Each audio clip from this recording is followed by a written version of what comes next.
No capítulo 9, cujo título é Arte Fora da Escola, começa com a afirmação a respeito da importância do ensino da arte como área de conhecimento e também a importância daquele que ensina arte dentro da escola.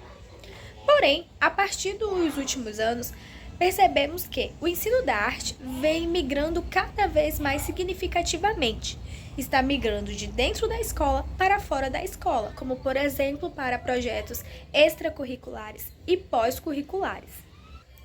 O ensino da arte vem aparecendo como salvadora da pátria em muitos projetos sociais voltados para crianças menos privilegiadas. O governo, nas três esferas do poder, tem apoiado financeiramente projetos cheios de arte fora da escola, com o intuito de resgatar a cidadania de crianças e jovens. E, infelizmente, a arte vem perdendo o seu papel em projetos de propostas curriculares dentro da escola e migrado para projetos extracurriculares. E isso acontece até mesmo dentro do próprio ambiente escolar. Há, sem dúvidas, ONGs, associações, instituições que desenvolvem um excelente trabalho com o ensino da arte. É tanto que não estamos aqui defendendo o fim do ensino da arte por essas instituições, muito pelo contrário. Porém, há um questionamento muito importante a se fazer. Se o Estado tem verba suficiente para investir nessas ONGs, nessas associações, instituições, por que não investir prioritariamente no ensino da arte dentro da escola? Por que não investir na formação continuada desses professores concursados que já estão em sala de aula? A arte dentro da escola não garante e não deve garantir apenas a sistematização do conhecimento, mas sim um processo contínuo de ação, reflexão, ação. Boa noite. Bom, o capítulo ele vem abordando vários pontos importantes. O primeiro deles é o questionamento de até onde essas oficinas realizadas por parte dessas ONGs ela tem a participação coletiva. Se a gente for parar para pensar, essa participação é bem pouca, né? E isso acaba correndo o risco de que o que é ensinado nessas oficinas atenda apenas às necessidades do empresariado que comanda essas ONGs, porque todas as decisões acabam ficando na mão deles também. Por exemplo, quantas dessas oficinas que são realizadas em escolas não foi terminadas de uma hora para outra sem um motivo aparente, apenas por parte de decisão ou do marketing da ONG ou até mesmo dos governantes.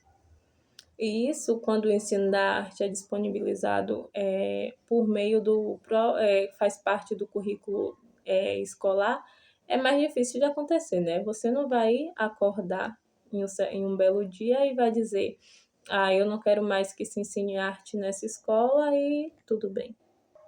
Outro ponto importante que vem falando no capítulo é a respeito que desde 1996 a arte ela deixou de ser considerada uma mera atividade e passou a ser considerada uma disciplina escolar. Esse marco ele é muito importante, mas também trouxe algumas questões que vale a pena salientar. Por exemplo, essa arte escolar, ela ficou tão engessada nas burocracias escolares que isso acabou gerando um aprisionamento da arte. A arte perdeu a sua magia. E é justamente nessa brecha que entra as ONGs, né? Porque o ensino da arte ele passa a ser tão engessado, passa a perder o espaço dentro do currículo escolar, que essa responsabilidade ela vai ser terceirizada para as ONGs, né? E é por isso que o livro ele vem dizer que a escola ela tem que garantir a arte como um conhecimento sistematizado, mas que esse conhecimento ele também seja prazeroso. E não que se terceirize esse ensinamento para as ONGs. Olá, boa noite, tudo bom? Eu sou a Vitória e eu vou abordar um pouco sobre o capítulo 10. Hoje vamos falar de um assunto muito importante, que é intitulado como O que é o social na arte? A proposta é refletir sobre o papel da arte, o papel social da arte, principalmente no contexto do ensino. Costumamos ouvir expressões como trabalho social com a arte transformadora, arte para comunidades carentes, mas será que nós entendemos de fato o que isso realmente significa e quais transformações estão gerando? Bom, esse texto que eu analisei nos convida a olhar com um pensamento crítico, para essas práticas. O texto mostra, que grande parte dessas ações chamadas de transformadoras são patrocinadas, financiadas pelo governo, por ONGs ou até por algumas empresas, Elas se tornam, na verdade, o fruto de um marketing social, que ajuda na imagem de quem financia e não gera, assim, mudanças tão profundas, Outro ponto que é muito importante frequentemente é que o Estado ele se ausenta das suas reais obrigações, deixando para os artistas, para voluntários cuidar da educação, da cultura e do lazer de comunidades vulneráveis, Mas será que é justo a gente cobrar isso realmente dos artistas? Pois é. E o texto, ele não nega, que esses projetos sociais ligados à arte não trazem benefícios reais para a sociedade. Eles trazem, mas é preciso ter uma consciência crítica, para que a gente não confunda as ações paliativas com a justiça social de verdade. Ou seja, o social da arte, ele não deve ser visto apenas como um favor ou uma caridade. A arte sim tem um papel transformador, mas é necessário que esse potencial esteja conectado às políticas públicas e à luta pelos seus direitos, O desafio é garantir que a arte não seja usada apenas para suavizar as injustiças, mas sim para questioná-las e superá-las. Então, para que o ensino da arte tenha um verdadeiro papel social, é preciso ter mais do que boas intenções. Como professores, precisamos estudar e vivenciar a arte com profundidade, como, por exemplo, desenvolver propostas metodológicas consistentes e que respeitem a inteligência do aluno. A arte deve ampliar a forma como o aluno percebe o mundo e se relaciona com ele. E muitas das vezes nós vemos ações artísticas em comunidades carentes, como por exemplo balé na favela, grafite nos muros, mas isso por si só não garante transformação social. Iniciativas realmente tocam em questões sociais, mas será que realmente as discutem? Será que ensinam a arte como ferramenta para outros fins? Nós não podemos reduzir o ensino da arte a atividades pontuais, a cartazes temáticos ou a espetáculos com mensagens politicamente corretas, porque isso enfraquece a arte como linguagem e conhecimento. Porque o verdadeiro ensino da arte ele precisa ser crítico, questionador e conectado com os processos artísticos entre si. E é por isso que a função social da arte não deve ser panfletária. Não é isso. Eles têm que oferecer caminhos para que os alunos sintam, pensam e criem, desenvolvendo consciência crítica através das linguagens artísticas. E a transformação só ocorre quando a arte é tratada com continuidade, com profundidade, com conhecimento e sentido. E por fim, o ensino da arte ele só será socialmente transformador quando ele for capaz de articular o que se ensina, para que se ensina, como se ensina e por que se ensina, e sempre com foco nas linguagens e experiências artísticas. Um questionamento que a gente precisa ter também, a arte ela é um processo ou é um produto final? E o que é que a gente deve valorizar mais nas obras? E aí, algumas pessoas em geral, elas acreditam que a arte ela deve ser vista como um fluxo contínuo, sem um fim definitivo. Já outras pessoas, elas enxergam a arte, como um produto, como o produto final mesmo. E muitos artistas, eles tentam fugir dessa ideia de produto usando a justificativa, que estão sempre em um processo.